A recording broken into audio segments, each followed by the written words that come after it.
Bonjour tout le monde. I want to start this morning by wishing everyone a happy Sikh Heritage Month. Every day, Sikh Canadians make our cities and our neighbourhoods stronger. And right now, when people need help most, you're stepping up once again. In Regina, you're delivering supplies to your neighbours, while in Mississauga, you're donating to the Siva Food Bank.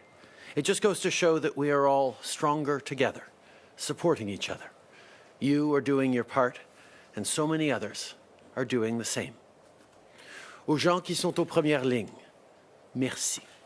Aux agriculteurs, aux camionneurs, aux personnes qui livrent des cargaisons aériennes, aux infirmières et aux médecins, vous travaillez jour et nuit pour qu'on puisse manger et prendre nos médicaments. Vous protégez notre santé et la santé de nos familles. Votre gouvernement est là pour vous. Et tous, nous vous disons merci. Our government has introduced a 3-point economic plan to protect jobs, help people laid off, and support businesses. If you're worried about your job, we're helping your employer keep you on the payroll with the Canada Emergency Wage Subsidy. Later today, Minister Morneau, Minister Ng, and Minister Baines will provide an update about this 75% wage subsidy. But what I can say now is that it's going to be available for businesses, big and small, that are not publicly funded and have seen a 30% or more decline in gross revenues. That includes everything from bars and restaurants to charities and nonprofits. Applications will soon open through the CRA. Like I said on Friday, this money is for workers. Employers will need to attest that they're doing everything they can to pay the remaining 25% of people's wages. These are unprecedented times and will require us to pull together as a country and trust each other as Canadians. So there will be stiff and severe penalties for trying to take advantage of this system and of your fellow Canadians. Notre subvention salariale de 75% est là pour les entreprises petites et grandes qui ne sont pas financées par des fonds publics et qui ont connu une baisse de 30% ou plus de leurs revenus. Ça comprend les restaurants et les bars, les organismes de bienfaisance et les organismes sans but lucratif. Vous pourrez bientôt faire vos demandes sur le site de l'Agence du revenu. Cet argent est là pour les travailleurs. Les employeurs qui utilisent cette subvention doivent faire tout ce qui est en leur pouvoir pour offrir les 25% restants du revenu des travailleurs. Et comme je l'ai dit, on est dans une situation sans précédent. On est appelé à travailler ensemble en tant que pays et à se faire confiance. Il y aura des amendes légales considérables pour ceux qui vont essayer de profiter du système et de leurs compatriotes. These are unprecedented times, so we're taking unprecedented action. And while we put this measure in place, we're continuing to move forward on the other two prongs of our economic plan. To help business owners worried about rent or other bills, we've brought in new loans. To help people who lose their paycheck, whether they're freelance or have been laid off, we created the Canada Emergency Response Benefit. And on that front, I have some good news to share. À partir du 6 avril, si vous n'avez pas déjà présenté une demande pour l'assurance emploi, vous allez pouvoir présenter une demande en ligne pour obtenir la prestation canadienne d'urgence. Je tiens à rappeler à tout le monde que si vous recevez la subvention salariale, vous ne pouvez pas récolter la prestation canadienne d'urgence. C'est l'un ou l'autre. Vous pourrez vous inscrire en visitant le canada.ca. Lorsque vous faites votre demande, vous aurez le choix de recevoir votre prestation par la poste ou par dépôt direct. Après, tout ce qu'il va vous rester à faire, c'est de confirmer une fois par mois que vous êtes toujours sans emploi. Et encore une fois, si vous avez déjà présenté une demande d'assurance emploi, vous n'avez pas besoin de vous inscrire à partir du 6 avril. On va aussi mettre des mesures en place pour empêcher que les systèmes soient surchargés par les applications. Plus tard aujourd'hui, le ministre Duclos et la ministre Qualtrough auront plus de détails à partager à propos du processus et des critères d'admissibilité. Starting April 6th, you'll be able to apply for the Canada Emergency Response Benefit. A reminder, if you're getting the wage subsidy from your employer, you can't collect the CERB. It's one or the other. You can't get both of these benefits. For the CERB, you can register online at canada.ca. By selecting direct deposit, you should receive your payment within 3 to 5 days. If you can't apply online, don't worry. You can call the Revenue Agency for help over the phone. By mail, you'll get your check within 10 days. After applying, all you need to do is keep getting this benefit is check in every month to say that you're still out of work. And if you've already applied through EI, you're all set up. You don't need to do anything on April 6th. We're putting measures in place so we don't overload the system, but I can assure you that everyone will get their money. Later today, Minister Duclos and Minister Qualtrough will have more details on this whole process, from eligibility to applying to getting your check. But the bottom line is this: we're getting you the help you need when you need it. We have a plan to protect jobs, to help those who've been laid off, and to support businesses that are having cash flow problems. And we're not done yet. We're going to keep working hard to make sure you're getting the support you need. This is the largest economic program in Canada's history. So I've asked the House Leader and the Deputy Minister to reach out to the other parties about bringing back Parliament. This must be a Team Canada effort. Governments of all orders across the country are stepping up to fulfill their responsibilities to Canadians. Canada hasn't seen this type of civic mobilization since the Second World War. These are the biggest economic measures in our lifetimes to defeat a threat to our health. These historic measures will support Canadians to stay home to defeat COVID-19. But the government alone cannot win this fight. We all have to answer the call of duty. This is service that most of us have never been called upon to do. We, each of us, have to live up to our end of the bargain. We must fulfill our collective responsibility to each other. Listening to public health rules is your duty. Staying home is your way to serve. So be smart about what you do, about the choices you make. That is how you will serve your country and how we will all serve each other. How well we do this right now determines where our country will be in 2 weeks or in 2 months. It's in our hands. It's in your hands. On a tous un rôle à jouer. On a une responsabilité collective. Là où on sera dans quelques semaines, dans quelques mois, ne dépend pas de moi, mais de vous.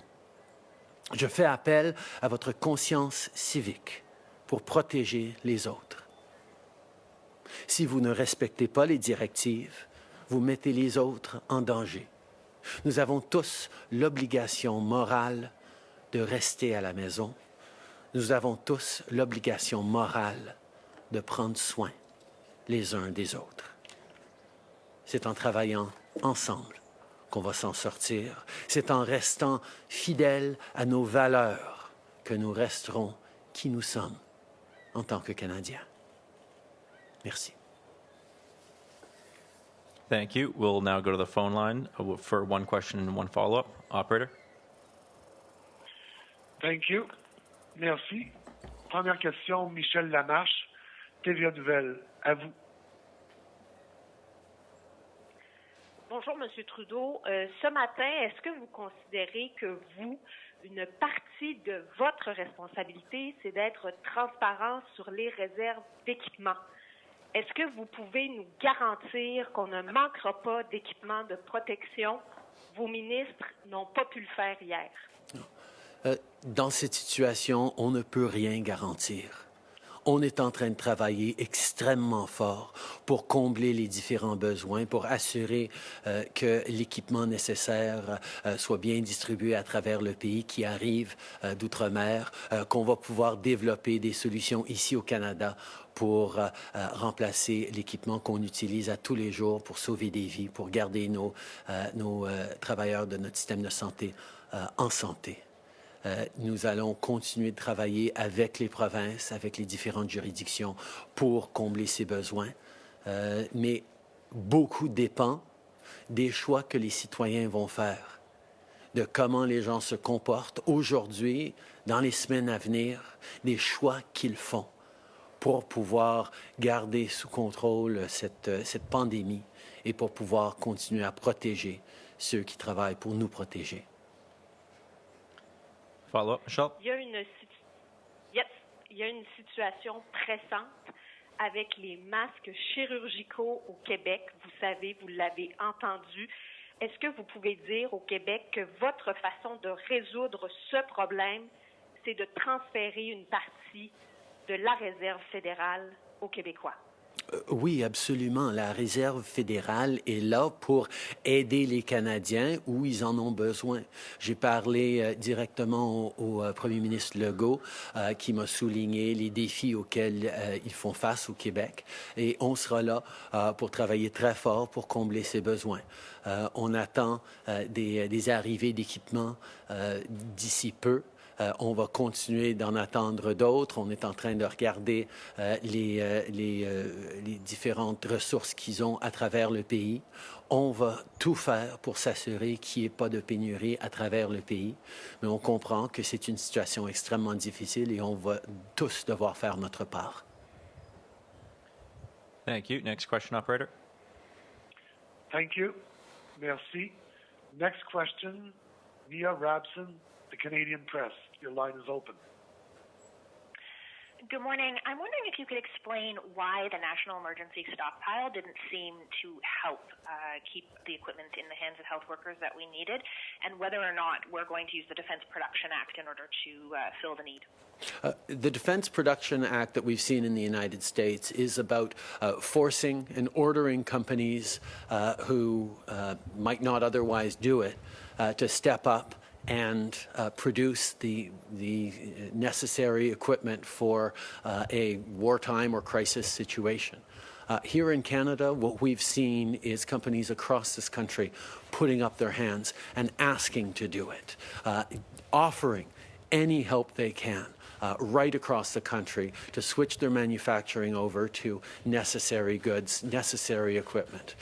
We so far have seen such an overwhelming response from businesses that we have no need of bringing in at this point a similar act, but of course we'll always keep an eye on what we need to do in future situations or how we can adjust. And the federal stockpile has been ensuring over the past weeks that there is enough equipment across the country to respond to the needs that the provinces have asked us for. On a vu que aux États-Unis, ils ont amené ces mesures de production de la défense. Au Canada, je peux vous dire qu'on n'a pas besoin pour l'instant de cela parce que les manufacturiers, les entreprises à travers le pays, les usines à travers le pays, se sont tous dit ouverts et volontiers pour nous aider à développer ces équipements. Évidemment, j'enlève aucun outil de la table et si on a besoin de prendre des mesures comme ça plus tard, on le fera. Mais pour l'instant, je ne peux que remercier toutes les différentes compagnies qui ont offert de nous aider et qui sont en train de travailler pour aider leurs concitoyens. Follow-up, Mia? Yeah, I'm wondering if you could let us know what assurances you have from the Americans that they've dropped the idea of moving troops towards the U.S.-Canada border? The ongoing conversations we have with the American administration continue on a broad range of subjects, and we have heard that is not something they're continuing to pursue, but we will, of course, continue to engage with the American administration as new situations come up and as things develop. OK. Je peux vous dire que nous continuons de parler régulièrement avec l'administration américaine sur des enjeux de nos frontières et de du commerce essentiel qui passe encore entre nos deux pays. Pour l'instant, nous avons entendu qu'ils ne comptent pas avancer avec cette idée, mais on continue d'avoir des discussions nécessaires. Thank you. Operator, next question. Thank you. Merci. Prochaine question, Mélanie Marquis, La Presse. À vous. Merci. Bonjour, M. Trudeau. Il y a une pénurie de matériel médical qui se profile à l'horizon au Québec maintenant. C'est une question de jour. Comment Ottawa va-t-il venir en aide concrètement et dans un futur très rapproché au réseau de la santé québécois? On est en train de travailler extrêmement fort avec les autres provinces pour voir s'il y a des options pour venir en aide au Québec et aux régions qui ont besoin de plus d'équipements. Mais on est aussi en train de travailler à l'international pour assurer qu'on se fasse livrer d'autres équipements. On a, par exemple, notre ambassade en Chine qui est en train de travailler de façon extrêmement diligente pour faire des suivis, pour recevoir du matériel qu'on a commandé. C'est une situation problématique parce que tellement de pays dans le monde sont en train d'essayer de courir après le même équipement.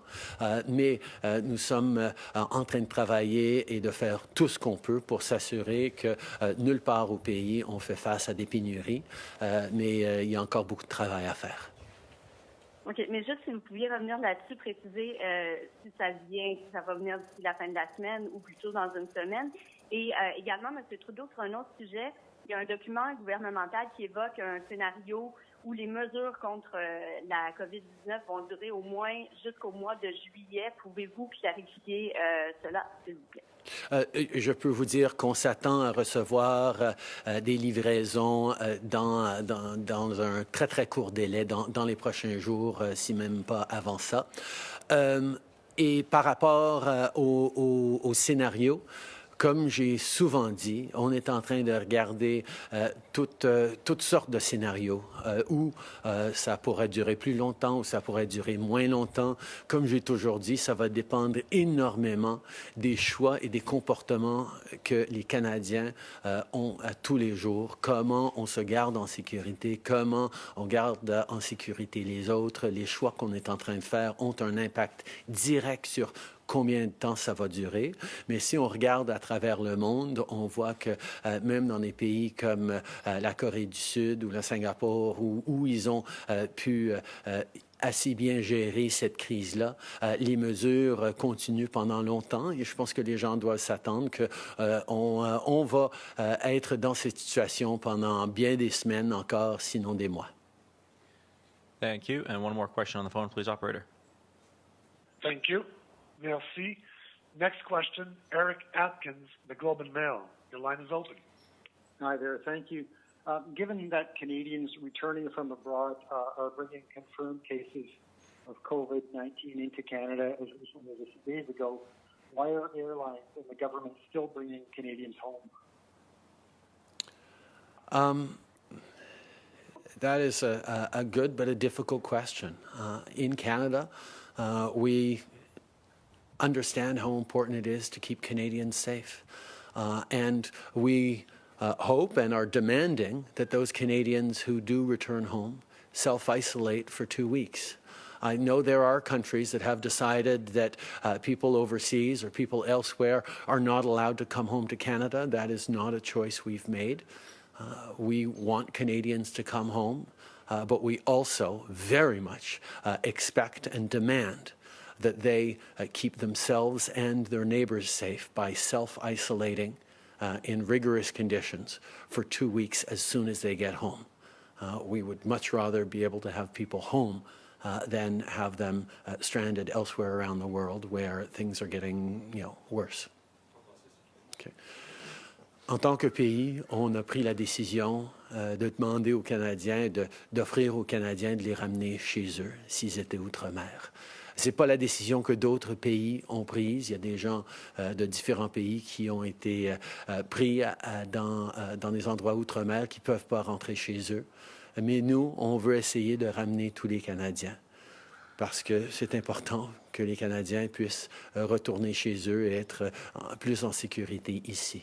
Mais en même temps, on a amené des mesures extrêmement strictes et rigoureuses pour que ces gens qui reviennent ne mettent pas en danger les autres Canadiens, leurs voisins, nos travailleurs dans le système de santé. C'est pour ça que c'est tellement important que quiconque revient d'un voyage au Canada s'isole pendant 14 jours pour nous garder en sécurité, pour garder nos travailleurs de santé en sécurité.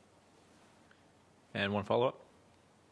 I'm just wondering what the public health case is for allowing any Canadian to return. The public health case is that if people who return properly and rigorously self-isolate, then we are not significantly increasing the risk to everyone else. It requires ensuring that they do indeed self-isolate, but in Canada, we try to look out for each other. That's been the characteristic of what we've seen over these past weeks. As people are there to help each other, people are making choices to make sure that they don't put themselves, their families, or their neighbors at risk. We see neighbors ensuring that food is dropped off to people who can't go out or are too vulnerable. We've seen volunteerism up extraordinarily, people calling up to volunteer as crisis counselors to go through the rigorous training to volunteer at Kids Help Phone. Canadians help each other when we're in tough times. And part of helping each other in tough times is making sure that Canadians who are stuck overseas can come home. But part of that responsibility that they have then is to make sure that they're not putting others at risk and make sure that they self-isolate. Prime Minister Kevin Gallagher with CTV National News. Toronto's Chief Public Health Officer indicated today that these public health measures to mitigate the spread of COVID-19 could be in place for 12 weeks. There are, according to the National Post, internal federal government documents that also indicate these measures will be in place until July. You yourself have not shared these types of projections. Don't Canadians have a right to know how long these important yet disruptive public health measures will be in place for so that businesses can plan and families can plan? We have been open and transparent with Canadians on the facts, and I've said from the very beginning that there are a wide range of scenarios that we have been looking for, that we're planning for, that we are trying to work towards as a government, as a country. We know that we are going to be in place for a number of more weeks, perhaps more months, but everything depends on how Canadians behave.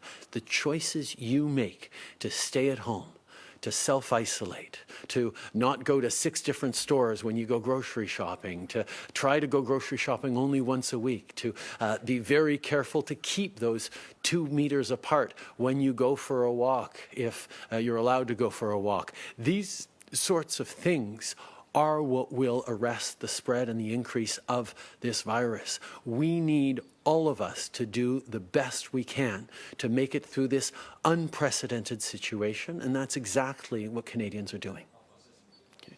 Nous reconnaissons que ça a été important à chaque étape d'être ouvert avec les Canadiens. C'est pour ça qu'on continue de dire que ça va durer encore des semaines, peut-être des mois. Mais évidemment, il y a un éventail de différents scénarios qu'on est en train de regarder, pour lesquels on est en train de se préparer. Mais l'essentiel, c'est le comportement des Canadiens. Si on fait les bons choix, si on choisit de rester à la maison le plus possible, si on garde les 2 mètres quand on fait une promenade dehors, si on essaye de ne pas aller à 8 différents magasins quand on fait notre sortie pour acheter l'épicerie une fois par semaine, les choix que nous faisons, les comportements que nous avons vont avoir un impact direct sur où on va être dans quelques semaines et dans quelques mois.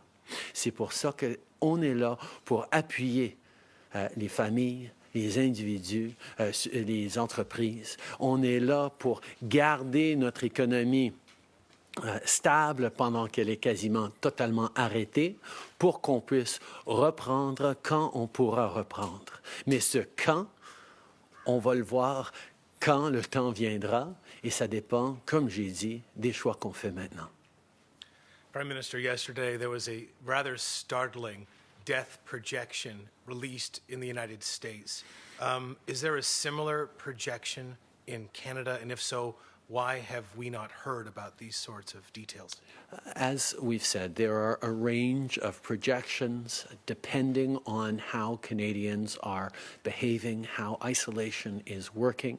I can say right now that the fact that so many Canadians are behaving in the right ways, are choosing to stay home, are choosing to self-isolate, are choosing to stay in their bubble, as Dr. Tam says, are choosing to not endanger themselves or their loved ones or their neighbors or our healthcare workers is an extremely good sign.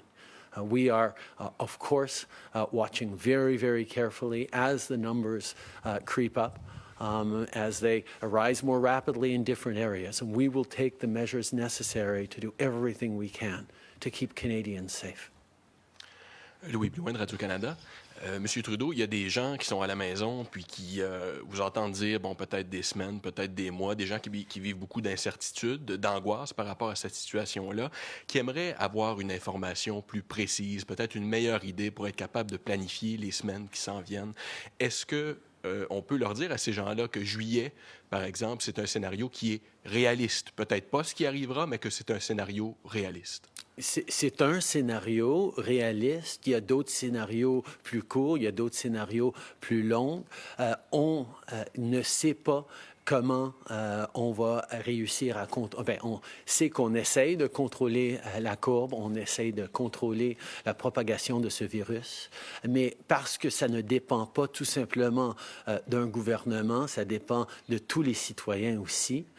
On est en train de préparer et de regarder un éventail de possibilités. C'est possible que ça dure quelques semaines, c'est possible que ça dure quelques mois. On va faire ce qu'on a besoin pour faire deux choses.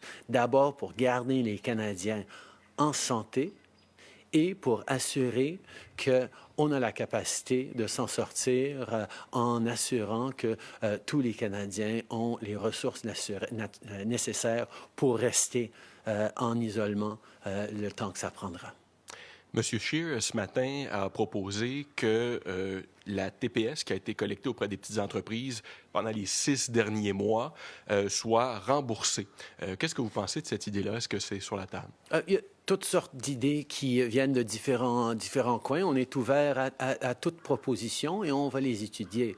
Mais ce qu'on a mis sur la table maintenant, en termes d'aide pour les entreprises et spécifiquement de l'aide pour les travailleurs, c'est une mesure qui est la plus grande dans l'histoire du pays, pour un moment sans précédent dans l'histoire du pays. Ça va aider les travailleurs, ça va aider les entreprises. Il y aura probablement plus à faire et on va écouter et on va regarder différentes choses qu'on peut faire. Je suis toujours ouvert aux suggestions et je remercie tous ceux qui font des propositions qu'on va regarder pour comment aider les Canadiens à passer à travers cette crise et d'en sortir plus fort à la fin de la journée. Prime Minister Tom Parry with CBC News. You've been talking about the efforts your government's making to procure medical equipment, protective gear, and yet frontline health workers are still talking about shortages. So why is there this disconnect between the assurances you're offering and what frontline healthcare workers are experiencing? We recognize the challenges that frontline health workers are facing in different parts of the country. We are working very closely with the provincial authorities in charge of those healthcare systems to try and meet the needs that they're faced with. We are looking at a global demand for these supplies that is unprecedented. Countries around the world are trying to get more of these supplies. We are expecting to see some shipments coming in very shortly that will help in Canada. We're continuing to work on more shipments in the coming weeks. And we are also working on tooling up our own production so that we can have made-in-Canada solutions for the coming weeks and perhaps months if that's how long this lasts. We are doing everything we can to meet the very real and pressing needs that we have in our healthcare system right across the country, particularly in some areas. And all I can say is that we will continue to work extremely hard to try and solve this problem because we need our healthcare systems and our healthcare workers specifically to have the protection they need as they keep the rest of us safe. The Premier of Quebec was talking yesterday about supplies running out in 3 to 7 days. We've seen shortages in Ontario as well. So have you spoken specifically to those two provinces and offered them aid at this time? We are offering all the help that we possibly can to all provinces, particularly Ontario and Quebec, that are facing difficult situations in terms of supplies. I can tell you that we are going to be receiving a shipment very soon of necessary equipment, and there are more to come in the coming days and weeks as well. We will continue to do everything we can to make sure that our healthcare workers get the support they need to be able to keep us safe. And we also, as I spoke about yesterday, have manufacturers stepping up so that we can have made in Canada solutions and we're not reliant on other countries as the world is looking for more PPE. Prime Minister Janet Silver, Global News. The scientific literature is fairly clear on how mask use by the public can help cut the spread of influenza during a pandemic. And some countries are now making mask use mandatory across the board. Yet in Canada, the suggestion is that mask use won't really make a difference if you're asymptomatic. I'm wondering how much of a decision is based on the government wanting to make sure the public doesn't take masks away from healthcare workers at a time when there is a shortage. I think every decision we take needs to be based on the recommendations of our best science officials who are looking at everything from protection of Canadians to making sure we're protecting our healthcare workers. And on this issue that I know is an ongoing conversation amongst professionals and health professionals around the world, we're going to defer to our Chief Medical Officer, Dr. Tam. But with all due respect, Prime Minister, if there are dissenting opinions in the international scientific and medical community on wearing masks for the public, if they are asymptomatics, do we not then owe it to the public to put whatever protective measures in place to protect them? I'm going to continue to defer to Dr. Tam on this issue. I know there's much discussion going on that, and we certainly want to take the right decisions to make sure that Canadians are protected and that our healthcare workers are protected. Merci beaucoup tout le monde. Bonne journée.